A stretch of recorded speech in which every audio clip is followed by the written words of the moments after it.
September is a busy month, and I think the chocolate tin is now empty, so we will have more. Do not fear, October there will be more chocolates ready for you. This next part of our service is especially for our church family members. If you are new or visiting us today, and I've seen a few visitors, you're welcome to listen to this announcement, but please don't feel you need to participate in the response at the end unless you'd really like to. Today, we are formally coming to our church family to seek your financial support for our lighting project. Our lighting is in desperate need of an overhaul. We have strip lights on the side aisles and in the chancel with bulbs which are costly to replace. We have no lighting at all. If you look up in this area, there's no lighting at all in the central nave of the church. Connections that are temperamental and sometimes intermittent. I told a story a few weeks ago of a funeral where the lights down there didn't come on at all, and I was quietly praying before the service that we'd have some lights for the service. We have outdated wiring in places which have failed their most recent inspection. Our project will remedy all of these issues and so much more. In addition, these modern lights are designed to be more energy efficient and environmentally friendly, and will have the advantage of a new single point switch. If you're part of our church WhatsApp group, you would have seen messages in the past about lights being left on in different areas of the church overnight. This is because we currently have somewhere between 7 and 8, we're not quite sure, 7 or 8 switches for our lights located in at least 3 different parts of the church, and we're not always quite sure if we've got them all off before we leave the church building.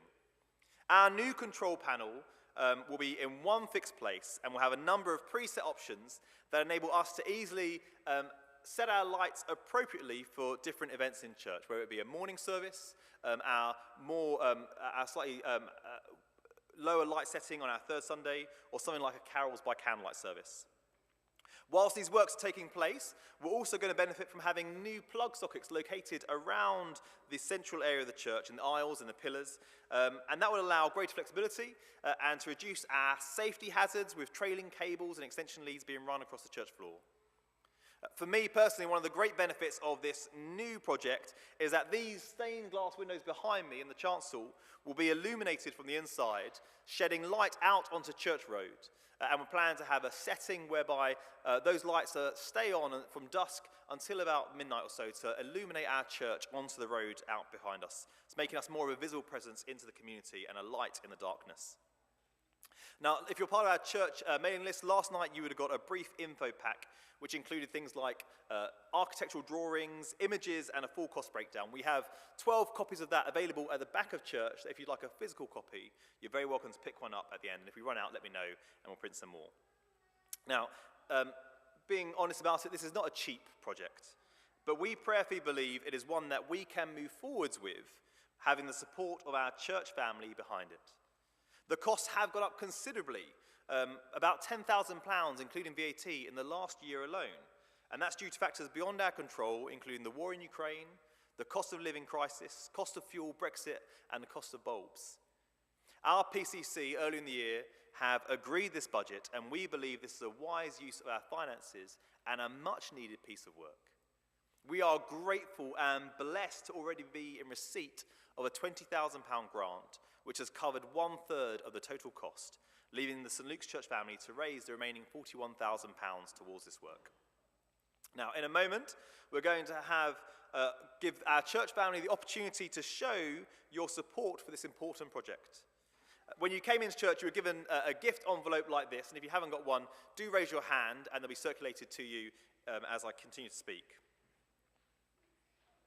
These envelopes provide you with an opportunity to indicate how much you might intend to give financially towards this project if you would like to do so, including how much you'll be giving, opportunities to pay in installments, or giving in one go.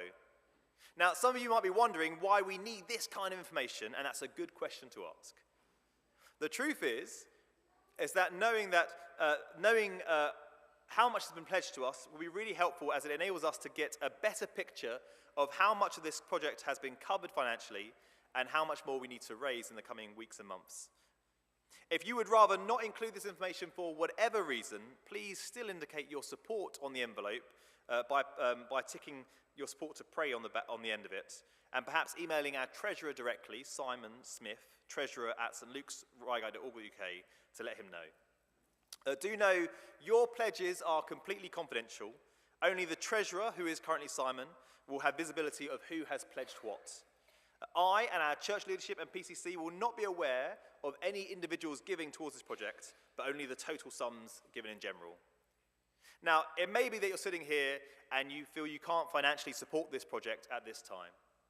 If this is the case for you, we would greatly value your prayers for this project. That the work would be completed without complications and in a timely way and under budget.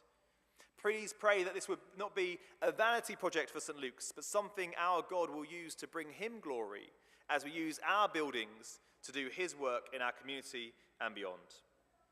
If that's you, there is a box on the envelope that says, I cannot give financially at this time, but we'll be praying towards the project. Please tick that. It's good to know that our church family are praying for this.